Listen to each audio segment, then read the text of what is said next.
ہمارا ایک clip upload ہوا تھا کہ جو لوگ نماز نہیں پڑھ سکتے سنتوں کے ساتھ، جن کو صرف عشاء کی 17 رکعتیں بتائی گئی ہیں، تو ان کو بتایا تھا ہم نے دن رات میں تو ٹوٹل رکعتیں 17 ہیں جن کی پوچھ آپ سے ہونی ہے، 2 فجر کی، 4 ظہر کی، 4 عصر، 3 مغرب، 4 عشاء۔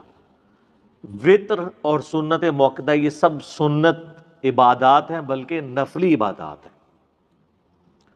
سنت جب ہم کسی کے اوپر بول رہے ہوتے ہیں تو اس سے مراد طریقہ ہوتا ہے۔ نبی علیہ السلام کا ایک مبارک طریقہ ہے، صحابہ کرام کا ایک طریقہ ہے جو نبی علیہ السلام سے انہوں نے سیکھا، اس طریقے سے وہ آگے ٹرانسفر ہوا۔ تو اب رہا یہ مسئلہ کہ یہ جو حدیث میں 6 لوگوں پہ اللہ کی لعنت ہے، اس میں تارک سنت کی بات آئی ہے، جو سنت کو ترک کرنے والا ہے۔ اور عربی لنگوسٹک میں اگر آپ سنت کو ترک کا معنی لینا تو یہ ہوتا ہے اس راستے کو چھوڑ دینے والا۔ اگر آپ اس کا خدا نخواستہ یہ معنی لیں گے کہ نبی علیہ السلام کے جتنے بھی اعمال ہیں چونکہ وہ سنت کی کیٹیگری میں تو فال کرتے ہیں، جیسے تہمت پہننا نبی علیہ السلام کا طریقہ تو ہے۔ اب کوئی شخص یہ کہہ سکتا ہے جو تہمت نہ پہنے وہ تارک سنت ہے اور اس پہ اللہ کی لعنت ہے۔ یہ حدیث جامعہ ترمذی میں ہے کہ 6 لوگوں پہ اللہ کی لعنت ہے۔ ترمذی والی روایت کمزور ہے، باقی کتابوں میں اس کی اسناد موجود ہے۔ مشکات میں 109 نمبر حدیث ہے، اور اس میں ایک وہ بندہ بھی ہے جو میرے اہل بیت کی توہین کرے، وہ بھی شامل ہے۔ تو کئی لوگ داڑھی پگڑیاں رکھ کے بھی اہل بیت کی توہین کر رہے ہیں، تو لانتی وہ بھی ہوئے ہیں، تو ان کی داڑھی پگڑی ان کے کام نہیں آنی ہے۔ ایک اس میں آخری آیا جو تارک سنت ہے، سنت کو حقیر سمجھ کے چھوڑنے والا، سنت سے نفرت کی وجہ سے سنت کو چھوڑنے والا۔ ایک تفسیر اس کی بنے گی جو محدثین نے کی ہے۔ دوسری یہ ہے کہ اس سنت سے مراد وہ سنت ہے جو سنت واجبہ ہیں، یا وہ سنتیں جو فرائض میں شامل ہیں۔ فجر کی نماز پڑھنا سنت ہے کہ نہیں؟ اپنی انٹینسٹی میں فجر کے 2 فرض ہیں، لیکن طریقے میں جائیں تو حضور کی سنت ہے نا؟ تو فجر کے 2 فرض وہ سنت ہے جس کو ترک کرنے والا لعنت کا مستحق ہے۔ تہمت وہ سنت نہیں ہے جس کو ترک کرنے والا سنت تارک سنت آئے گا۔ تو یہ 3 مفہوم بن جائیں گے۔ ایک ہو جائے گا حضور کا طریقہ، اس کو چھوڑنے والا حقیر سمجھ کے، نفرت کر کے۔ اگر کوئی تہمت سے نفرت کرے گا اس پہ لعنت فٹ ہو جائے گی۔ دوسرا یہ ہے کہ وہ کام تو فرض کر رہا تھا لیکن سنت طریقے پہ نہیں کر رہا تھا۔ نبی علیہ السلام نے ایک نماز کا طریقہ تعلیم فرمایا، جس طرح کہ صحیح بخاری میں آتا ہے، سیدنا معاذ ابن جبل تھے یا حذیفہ ابن یمان تھے جنہوں نے ایک شخص کو دیکھا بڑا تیزی سے نماز پڑھ رہا تھا، حذیفہ ابن یمان۔ انہوں نے کہا تو اس طرح نماز پڑھتا رہا تو اس طریقے پہ نہیں مرے گا جو محمد صلی اللہ علیہ وآلہ وسلم کو اللہ نے تعلیم فرمایا۔ نماز تو وہ پڑھ رہا تھا لیکن حضور کی طرح وہ سجدے اور رکوع نہیں کر رہا تھا۔ مسند احمد میں حدیث ہے سب سے برا چور وہ ہے جو نماز کا چور ہو، جو رکوع اور سجدے صحیح نہ کرتا ہو، یعنی ٹھونگے مارتا ہو، صحیح طریقے سے کمر نہ سیدھی کرتا ہو۔ تو دوسرا مفہوم یہ ہو گیا۔ نمبر 1 مفہوم کیا ہوا؟ سنت سے نفرت کرنے والا۔ نمبر 2 کام تو فرض کر رہا تھا لیکن سنت طریقے پہ نہیں کر رہا تھا، غلط طریقے پہ کر رہا ہے۔ ایک بندہ نماز میں ہاتھ سر پہ باندھنا شروع کر دے تو نماز تو وہ پڑھ رہا ہے لیکن سنت طریقے پہ نہیں، یہ کمر پہ باندھ لے۔ اور نمبر 3 ایسی سنت چھوڑنے والا جو سنت فرض تھی، چاہے حقیر سمجھ کے چھوڑا یا بغیر حقیر کے۔ ایک بندہ کہ میں نماز کو حقیر تو نہیں سمجھتا لیکن سستی کی وجہ سے نہیں پڑھتا، وہ بھی لعنتی ہے۔ صحیح مسلم میں حدیث ہے جس نے بندے کے کفر اور اسلام کے درمیان فرق کیا ہے؟ نماز۔ جامعہ ترمذی میں حدیث ہے جس نے جان بوجھ کے نماز چھوڑی گویا اس نے کفر کیا، من ترک الصلاۃ متعمدا فقد کفر۔ جامعہ ترمذی میں شقیق تابعی کا قول ہے کہ صحابہ کرام تارک نماز کے سوا کسی اور کے اوپر کفر کا فتویٰ نہیں لگاتے تھے، اور کفر کا فتویٰ تو قرآن میں آیا ہے وَأَقِیمُوا الصَّلَاةَ وَلَا تَکُونُوا مِنَ الْمُشْرِکِینَ، سورہ الروم میں، نماز کو قائم رکھو اور مشرکین میں سے نہ ہو جاؤ۔ تو تین طرح سے لوگ سنت کے حوالے سے لعنت کے مستحق ہوں گے۔ نمبر 1، کسی سنت سے نفرت کی وجہ سے چھوڑ دیں، حقیر سمجھ کے۔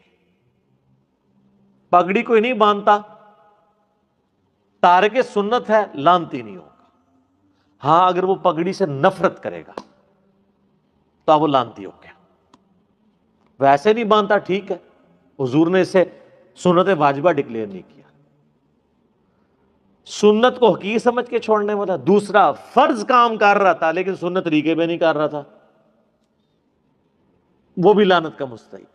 اور نمبر 3، وہ سنتیں جو حضور نے فرض کے طور پہ تعلیم فرمائی ہیں، دین میں ضروری جاری کی ہیں اور اس کے چھوڑنے پہ وعید بتائی ہے، اس کو چھوڑنے والا بھی لعنتی ہوگا۔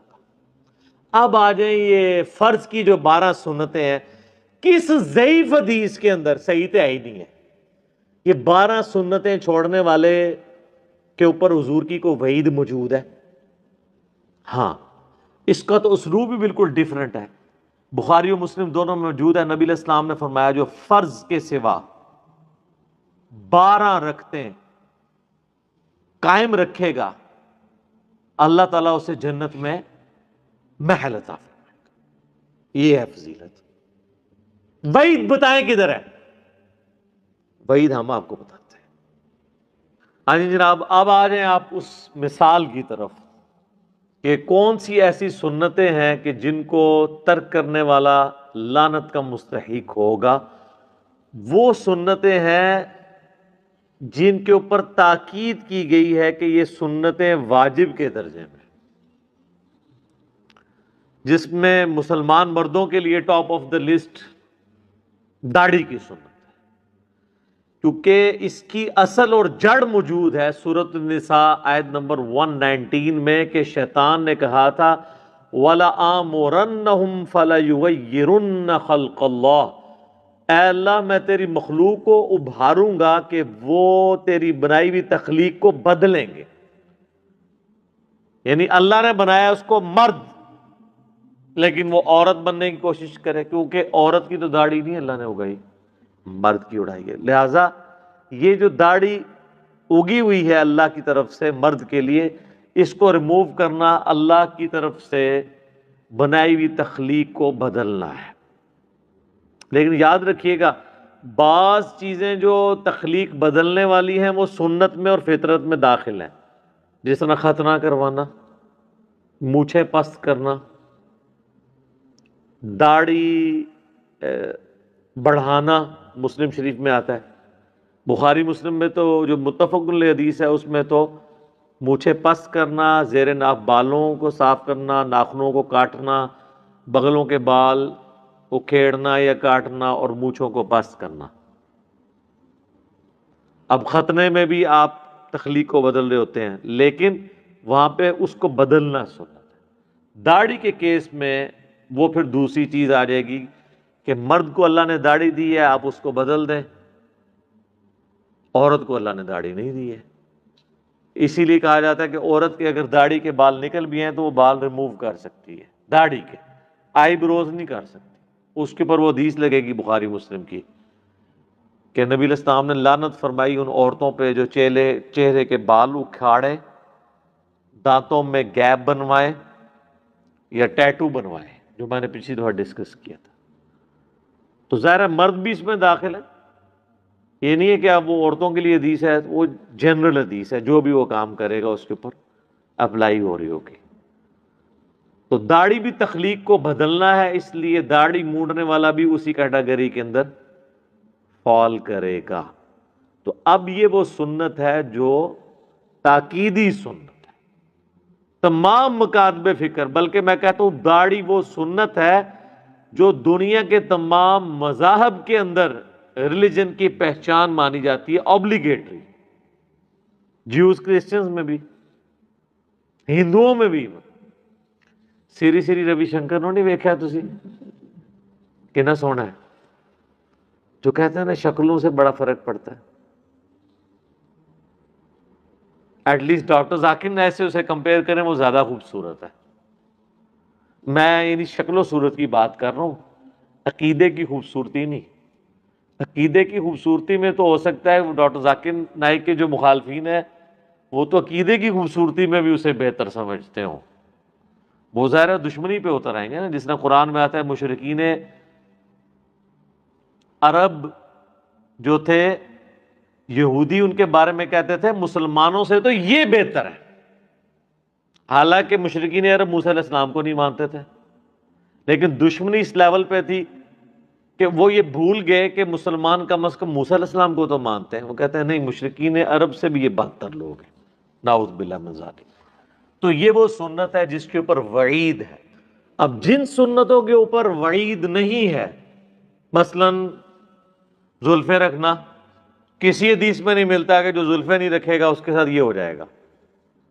الٹا سنن ابی داؤد میں ملتا ہے کہ مولا علی علیہ السلام کہتے ہیں جب سے میں نے رسول اللہ سے سنا صلی اللہ علیہ وآلہ وسلم، جو غسل کرے اس حال میں کہ اس کے جسم میں کوئی کھال میں یا بال میں حصہ خشک رہ جائے تو اسے عذاب دیا جائے گا. تو مولا علی کہتے ہیں 3 دفعہ فرمایا میں نے اپنے سر کے ساتھ دشمنی کی، میں نے اپنے سر کے ساتھ دشمنی کی، میں نے اپنے سر کے ساتھ دشمنی کی، اور بال ریموو کروا دیے. اب ان کو کوئی کہہ سکتا ہے کہ نبی علیہ السلام نے تو پوری زندگی سر پہ پورے بال رکھے ہیں. آپ صلی اللہ علیہ وآلہ وسلم نے کبھی بھی مستقل حلق نہیں کروایا، حج اور عمرے پہ ہی کروایا. تو اب اس سنت کے تارک کے اوپر تو وہ چیز فٹ نہیں ہوگی، اگرچہ یہ سنت کا ترک یہ بھی ہو رہا ہے، کیونکہ دائمہ متواترہ سنت تو زلفیں رکھنا ہی ہے، لیکن اس کے اوپر نہ رکھنے کے اوپر وعید کوئی نہیں ہے. وعید ہے داڑھی والی سنت کے اوپر. اب اس کو لے آئیں آپ نماز کے اندر جو سنتیں ہیں اس کے اندر کون سی وعید آئی ہوئی ہے؟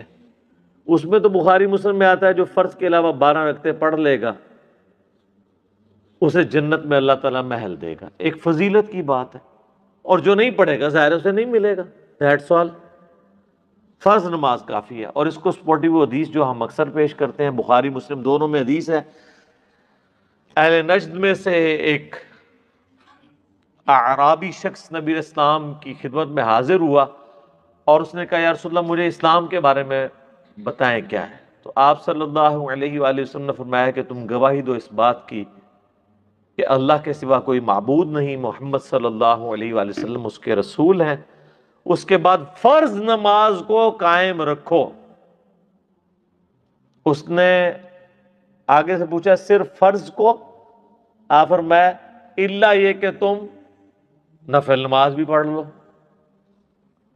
یعنی اس کے اندر نفلی نماز، نفل عربی میں کہتے اضافی کو ہیں. سر اس کا مطلب ہی اضافی ہے. نفل عربی میں کہتے ہیں اضافی کو. اسی لیے انفال جو ہے مال غنیمت کو کہا جاتا ہے کہ وہ اضافی مال ہے جو آپ کو مل گیا ہے. آپ کا مقصد دشمنوں کا مال لوٹنا نہیں تھا، اللہ کے لیے ان سے جنگ کرنا تھا. مال تو بونس میں مل گیا. سورۃ الانفال آئی ہے نا. پھر کہا کہ فرض روزے قائم رکھو، ہاں مگر یہ کہ کبھی تم نفلی روزے رکھنا چاہو. فرض زکوٰۃ ادا کرو، ہاں یہ کہ کبھی تم نفلی صدقہ کرنا چاہو. تو اس نے کہا یا رسول اللہ صلی اللہ علیہ وسلم جو آپ نے مجھے بتایا نہ میں اس میں کمی کروں گا نہ زیادتی. تو جب وہ مڑا تو آپ علیہ السلام فرمایا اگر یہ اپنی بات پہ قائم رہا تو کامیاب ہو گیا. اور ایک اور حدیث بخاری مسلم میں آتی ہے کہ نبی علیہ السلام نے کہا کہ فرض نماز قائم رکھ، فرض زکوٰۃ دے، فرض روزے رکھ. اس نے کہا یا رسول اللہ نہ میں کمی کروں گا نہ زیادتی. تو آپ علیہ السلام جب وہ موڑا تو آپ فرمایا کسی نے اگر کوئی جنتی شخص دیکھنا تو اس کو دیکھ لو. تو فرض نماز تھی. فرض نماز تو وہی ہے جسے عموماً فرض نماز کہا جاتا ہے. اب انہوں جو رکھتے ہیں جوڑی ہوئی ہیں ساتھ، پھر اس میں مؤکدہ بھی ہیں غیر مؤکدہ بھی ہیں. کتنی ہیں؟ یہ بھی فقہ کی ٹرم میں، عربی میں 2 ہی چیزیں ہیں حدیث کی ٹرم میں، فرض نماز اور نفل نماز. نفل ان اضافی، فرض وہ. نفل ان میں اب آپ کی سنت مؤکدہ بھی ہے، غیر مؤکدہ بھی ہے. واجب جس کو یہ کہہ رہے ہیں وتر، وہ بھی جو ہے وہ سنت مؤکدہ میں، سنت دارمی میں، سنن کبریٰ بیہقی میں، باقی کتابوں میں موجود ہے مولا علی کا قول کہ وطر سنت ہے، سنت ہے، سنت ہے، لیکن انہیں مت چھوڑو۔ یعنی سنت یعنی حضور کا طریقہ تو ہے، اور اس اعتبار سے وہ کہہ رہے ہیں یہ سنت کی کیٹیگری میں فال کرتا ہے اپنی انٹینسٹی کے مطابق، تو اسے مت چھوڑنا۔ لیکن اسے مت چھوڑو مراد یہ کہ فرض تو نہیں ہے، لیکن یہ تاکیدی سنت ہے، اس پہ عمل کر لو، بعید پھر بھی کوئی نہیں۔ تو لہذا جو سنت مؤکدہ تاکید کی گئی سنتیں ہیں، ہماری کوشش ہوتی ہے ہم اسے پڑھیں، کبھی کبھار کبھی کوئی علمی مصروفیت کی وجہ سے چھوڑنی پڑ جائیں یا کبھی سفر کی وجہ سے، وہ ایک علیحدہ چیز ہے۔ ادروائز عموماً کوشش ہوتی ہے کہ سنتیں بھی پڑھی جائیں۔ لیکن اگر کوئی چھوڑ بھی دیتا ہے، اس کے اوپر کوئی وعید نہیں ہے، کوئی وہ حرام کا مرتکب نہیں ہے، وہ کوئی لعنت کا مرتکب نہیں ہے، ورنہ آپ نے جب اصول ایک طے کیا ہے، پھر آپ چھوٹی چھوٹی سنتوں کے اوپر بھی وعیدیں لگائیں گے۔